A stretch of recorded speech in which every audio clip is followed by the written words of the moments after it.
নমস্কার বন্ধুরা, medicine in চ্যানেলে জানাই আপনাদেরকে স্বাগতম।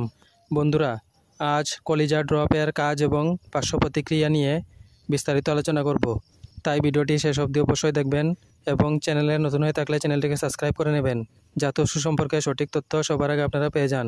কলিজা ড্রপস এটি তৈরি করেছে DWD ফার্মাসিউটিক্যালস লিমিটেড। এটি যে উপাদান দিয়ে তৈরি করা হয়েছে তা হলো সিমিথিকন, ডিল অয়েল এবং ফেনেল অয়েল। কলিজা ড্রপ ছোটো শিশুদের পেটের সমস্যার চিকিৎসা করতে দেওয়া হয়, যেমন পেটে অস্বস্তি, খিঁচুনি, পেটে গ্যাস এবং পেট ফাঁপার মতো সমস্যায় এই ওষুধ সেবন করার পরামর্শ দিয়ে থাকেন চিকিৎসক। এই ওষুধ সেবন করার নিয়ম হচ্ছে, জন্মের পর থেকে 5 মাসের শিশুরা 5 থেকে 10 ফোঁটা করে প্রতিদিন 4 বার খাওয়ার পর খেতে হবে। 6 থেকে 12 মাসের শিশুরা 10 থেকে 20 ফোঁটা করে 4 বার খেতে হবে এবং 1 বছরের উপরে শিশুরা 20 ফোঁটা করে 4 বার খাওয়ার পর খেতে হবে।